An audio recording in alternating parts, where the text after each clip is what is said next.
et qui a toujours répondu à nos sollicitations et à nos différentes invitations. Françoise est une de nos interlocutrices. Elle est en charge de plusieurs grands dossiers, comme l'eau, l'environnement, l'agriculture et la forêt. Je remercie aussi Stéphane Cheboutot, qui est également vice-président en charge des ENS, des espaces naturels sensibles, qui est parmi nous aujourd'hui et avec qui nous travaillons régulièrement. Un grand merci à vous deux. Merci, bonjour à toutes et bonjour à tous.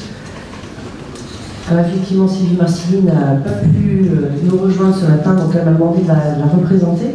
Par contre, elle a participé avec moi à une invitation que nous avons reçue au mois de février de la part des Yann Chasseresse à venir à Boutnac-Touvran pour une chasse à tours. Et nous avons évidemment répondu présent, puisque c'était quelque chose qui était important pour nous à la fois de découvrir, et puis comme c'était sur le canton sur lequel je suis élue, c'est vrai que ça permettait de faire un clin d'œil aussi à l'association que préside Sébastien Lys. Donc pour nous, ça a été à la fois un grand moment de découverte, d'apprentissage, parce que contrairement à, j'ai envie de dire presque vous tous, je ne chasse pas. Voilà, j'avais un grand-père agriculteur qui avait un certain nombre de fusils, mais étant une fille, je n'avais pas le droit de toucher aux fusils. Et je suis très contente de voir que maintenant, c'est quelque chose qui s'est totalement démocratisé. Et qu'en Charente-Maritime, les filles et les femmes sont mises à l'honneur avec la création de cette association. Alors, beaucoup de choses ont été dites tout à l'heure sur le département et les actions que mène le département conjointement avec la Fédération de chasse. Un point particulier a été fait sur la réserve de Moins, qui est effectivement un parc nature devenu échappée nature, sur lequel le département, avec Stéphane Cheboutot, vice-président en charge des ENS, il y a donc un contrat d'objectif qui est sur cette partie, avec à la fois un soutien qui est un soutien financier par rapport au poste d'animation, parce que le département, dans ses ENS, a un certain nombre de choses qui sont données en gestion à des associations.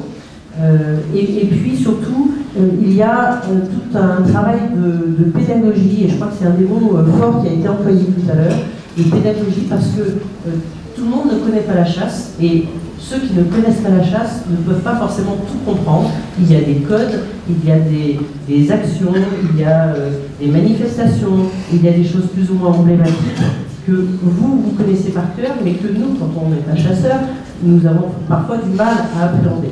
Donc c'est vraiment important toute cette partie de pédagogie qui est faite, en particulier à la cabane de Moins, le nombre de personnes qui viennent pour apprendre, comprendre, découvrir tout ce que vous faites en tant qu'association de protection de la nature et de l'environnement, c'est cette partie qui est, on va dire, la partie immergée de l'iceberg, mais qui fait qu'à un moment, vous pouvez être plus connu et mieux compris, parce qu'effectivement, on entend beaucoup de choses qui ne sont pas toujours positives par rapport à ce que vous faites.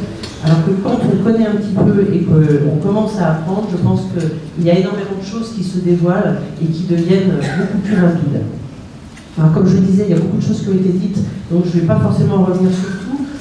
Par rapport au programme EVA et à la plantation des arbres, effectivement, le président a rappelé tout à l'heure qu'il y avait une limite, c'était celle des plants.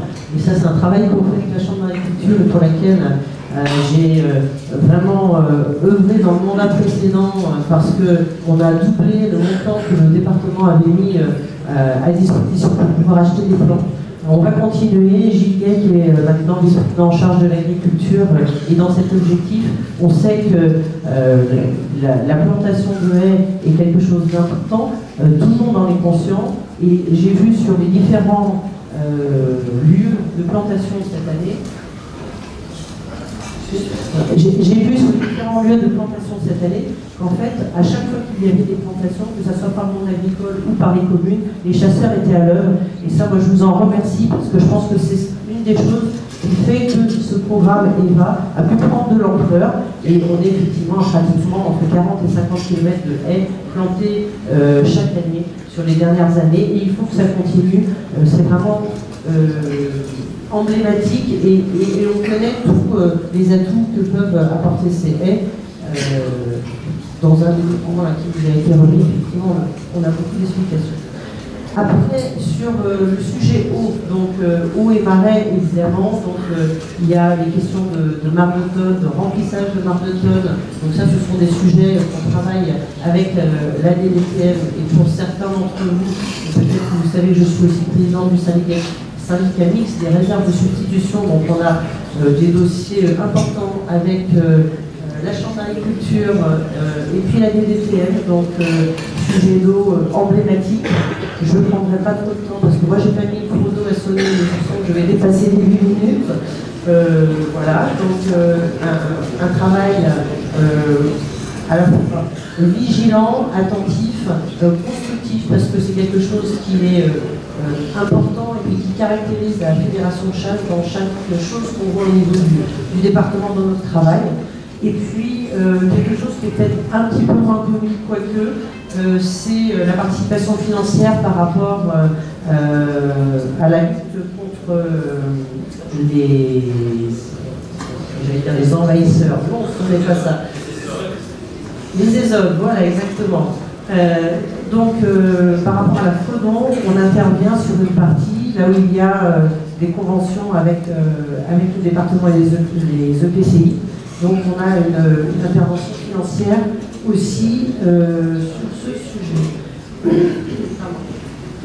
Si une chose dont je n'ai pas parlé, c'est au niveau de la présence, où le département et la fédération travaillent à la mise en place d'une convention de type de délégation de droit de chasse et de destruction des espèces susceptibles de causer des dégâts, parce qu'il y a un certain nombre d'endroits où on a des problématiques à la fois par rapport aux routes, mais aussi par rapport à des terrains qui nous appartiennent. En l'occurrence, sur la présence, on a pratiquement 1000 hectares qui sont en propriété directe du département.